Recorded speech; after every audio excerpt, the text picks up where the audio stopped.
हरे कृष्ण। हमने देखा किस प्रकार से द्रौपदी ने कीचक को भीम के पास बुलाया। भीम वहीं पर थे। कीचक द्रौपदी के पीछे जा रहे थे, पूरे कामुक वासना में धुत। द्रौपदी को एंजॉय करने में लगा, इस अपेक्षा से पूरी तरह अपना सुध-बुध खोए हुए थे। तभी भीम उनके सामने जंप मारते। भीम कहते हैं, मूर्ख, तू एक ऐसी स्त्री के पीछे पड़ा हुआ है जिसके पांच पुरुष जीवित हैं, और तुझे लगता है तू उस स्त्री के साथ ऐसा व्यवहार करेगा और वो सब तुझे छोड़ देंगे? क्या हम नपुंसक हैं? ऐसा बिल्कुल नहीं है। इस प्रकार की तेरी दुष्टता के लिए अब मैं तुझे कैसे दंड देता हूं, ये तू खुद देख। Kichak was caught off guard. Kichak ने कभी एक्सपेक्ट नहीं किया था कि कोई ऐसा व्यक्ति आएगा। वो तो जैसे द्रौपदी बोली थी वैसे पूरे मजे की लिए आया था वो। But here unexpectedly he was caught off guard by Bhima. Bhim ने तुरंत कीचक का गला पकड़ा ऐसे अपनी बाहों में और दबाना शुरू किया।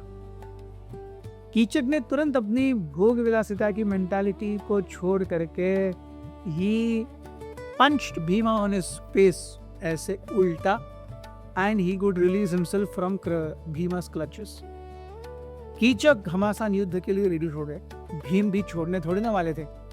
दोनों अपनी भुजाएं दबा रहे हैं, तान रहे हैं, जैसे मल्ल योद्धा एक बड़े मल्ल युद्ध से पहले करते हैं। अपनी जांघे बजा रहे हैं, एक दूसरे को उत्तेजनात्मक शब्द कह रहे हैं, और दोनों एक दूसरे से भिड़ गए। ऐसा लग रहा था मानो दो पर्वत एक दूसरे के ऊपर स्वामित्व जताने के लिए एक दूसरे से लड़ रहे। अब एक पर्वत ज्यादा शक्तिशाली है या दूसरा पर्वत, इसके बारे में हम क्या बता सकते हैं। पर्वतों में अपने आप में ही इतनी शक्ति होती है कि उन दोनों के बीच की टक्कर हम जज नहीं कर सकते। उसी प्रकार कीचक भी एक बहुत महान शक्तिशाली व्यक्ति था। भीम किसी से कम है ही नहीं, ये तो हम ही जानते हैं।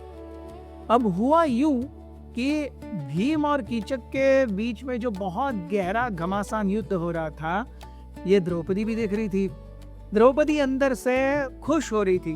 अपने पति, उसके पति भीम, उसको सुरक्षा देने के लिए किस प्रकार से कटिबद्ध हैं और किसी भी प्रकार का रिस्क लेने के लिए तैयार हैं, ये देख करके द्रौपदी मन ही मन में हर्षाई।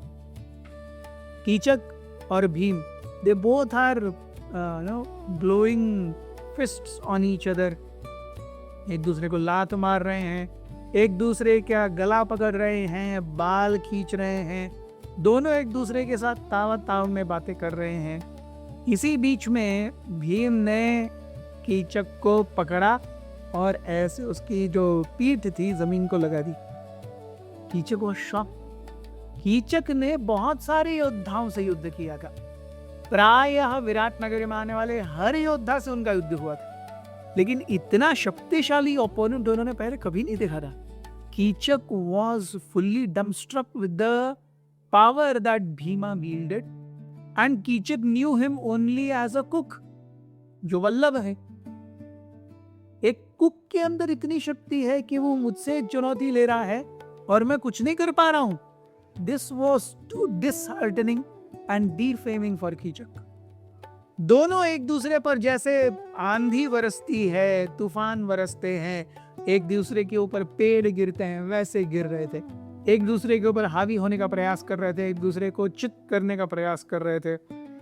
And although Kichak is very very formidable opponent, but in due course of time, बहुत सारे लाद, घूसे, बाल खींचना, एक दूसरे को प्रायः बुरा भला कहना, इस सब से कीचक ने देखा कि भीम जो हैं वो किसी भी प्रकार से कंट्रोल में नहीं आ रहे। In due course of time Kichak started growing little weaker.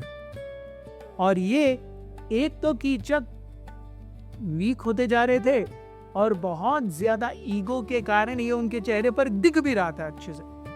Bhima could immediately sense की कीचक थोड़े से पछाड़ रहे हैं। यही अवसर भीम को चाहिए था और भीम ने कीचक को पूरा उठाया और उठा करके इतनी बार घुमाया कि कीचक बेहोश हो। और बाद में भीम ने कीचक को इतने जोर से नीचे पटका कि प्रैक्टिकली जो संगमरमर का फर्श था उसमें क्रैक आ गया। भीम ने देखा कि कीचक ने और उन्होंने एक दूसरे को इतना जोर से ढकेला है, आजू बाजू की उस कक्ष की जो दीवारें हैं उस पे क्रैक्स आ गए हैं। जगह जगह पर उन्होंने जो नक्काशी और सुंदरता की थी वो भी धूसर सी हो गई है। सब कुछ अस्त व्यस्त हो गया है। भीम ने प्रैक्टिकली कीचक को पीठ के बल लेटा देखा। कीचक की आंखें बंद थी। Kichak was not responsive. As a final blow Bhim हवा में उड़े। हवा में उड़ने के बाद उन्होंने अपने दोनों जो हील्स हैं उनको अपने पिछवाड़े से सटा लिया, जिससे कि उनके घुटने जो हैं वो सामने आ जाए, और उन दो घुटनों से वो कीचक की छाती पर गिरे। So he jumped, he folded his knees, and with his knees he struck कीचक's chest. Kichaka के छाती पर भीम का पूरा वजन आ गया। कीचक ने खून की उल्टी की और वो वहीं पर शांत हो गया। ये देख करके भी भीम का गुस्सा शांत नहीं हुआ था।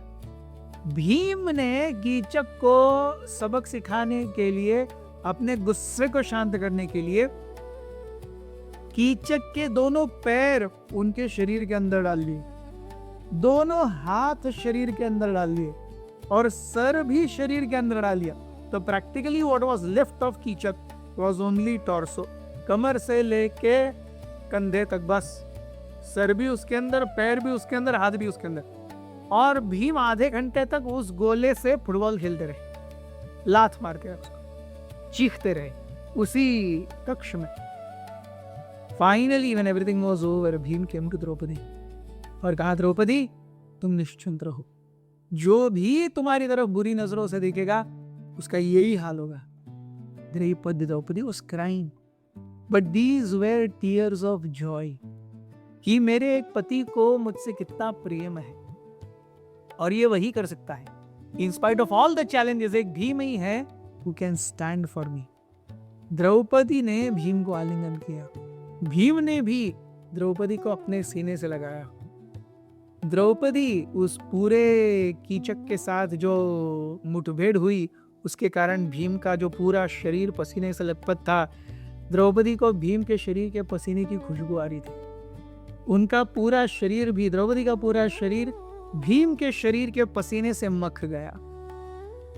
और Draupadi was feeling herself so fortunate कि भीम जैसे उसके पति हैं जो उसके लिए हर मुश्किल, हर जोखिम लेने के लिए तैयार हैं।